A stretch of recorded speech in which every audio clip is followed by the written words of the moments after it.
We're in Albuquerque, New Mexico. Free the People has partnered with Americans for Prosperity and the Libre Initiative here to talk about restorative justice. We're showing our documentary, How to Love Your Enemy. In Longmont, Colorado, the program that we're about to talk about, their recidivism rate for people that have gone through their program is less than 1%, compared to 80 to 85% of people that have gone through the traditional criminal system. We've brought our partners and friends from the Longmont reform movement here to do what I think is essentially a bottom-up, beautiful, peaceful grassroots revolution where the people of Albuquerque have an opportunity to take back the justice system, to make it work for people, to take responsibility for a system that for too long we've outsourced to police officers and courts and government agencies we don't even know the names of. Restorative justice takes the prison system and the court system out of the equation. Hey guys, I'm Burley Kane. I'm the State Director for Americans for Prosperity New Mexico. And we're here at Flicks Brew House tonight to talk about restorative justice with Free the People, great organization making great movies. This could be the beginning, I believe, of a franchise where we go around the country showing our documentary, but then having a serious conversation about, okay, how do we do this here? How can people sort of divide those responsibilities and start making things happen? You don't have to wait for a politician. You don't have to wait for a president or a governor. We can do this working together from the bottom up.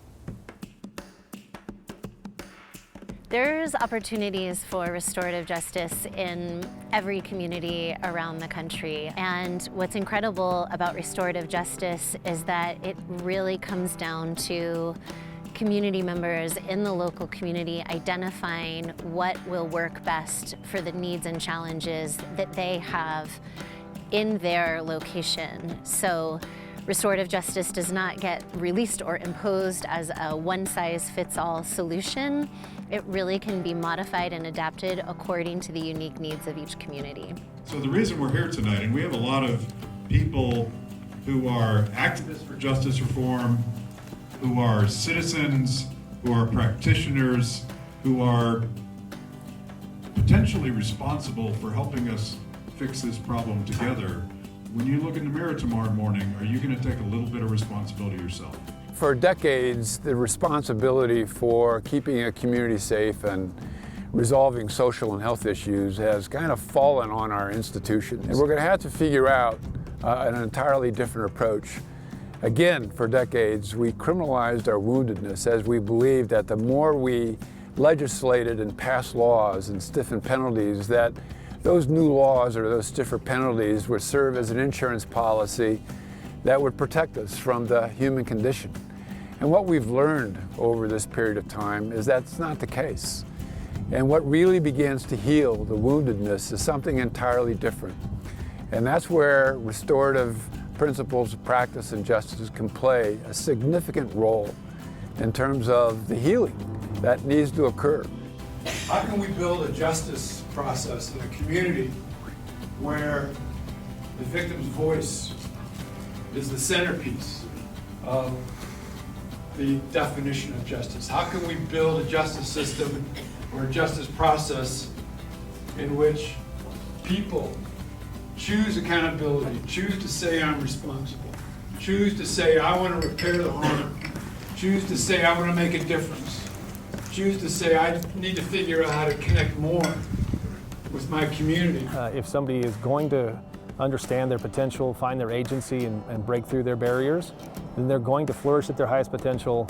They're not going to cause crime again, which means that we're a safer community, we're a more connected community, our families can bond back together, and we can break through cycles that have been a part of our history, and we can understand how a better way forward. I became a police officer because I wanted to make a difference, and over the career and just talking to my peers, most police officers say the same thing. Another common response that police officers give is to help people. And over time, I don't think I'm alone in this either. We see that, or we feel that we're not really making a difference. when you go on call after call after call, sometimes the same people in the same situations, it definitely begins to feel like we are not making a difference. But for me, restorative justice changed all of that. We really want to see change coming from both sides. We want to see people organizing at a grassroots level and really being at the forefront of what their community needs. And we also want their needs and their advocacy to inform how leaders choose to, say, fund restorative justice implementation, how we see district attorneys, defense attorneys, probation departments, law enforcement agencies, how they are listening to what the community has identified and responding to that so that we're meeting our shared goals for public safety. Policy change happens when we show up. And the one thing that all of those folks in Minturn, Colorado couldn't resist was going to a movie theater where citizens and activists and stakeholders who were actually participating in a substantive conversation about how to fix the system. So no burden on you guys, but this is how it works. If you support people that stick their necks out, they're going to support you. And if you show up, more people will show up. Now, most of us see the world through the lens of what's wrong, the lens of deficiencies, the lens of seeing things as problems to be solved. Restorative principles takes the opposite approach, and it sees the world, it sees people, and it sees communities as possibilities. It sees the goodness that's there.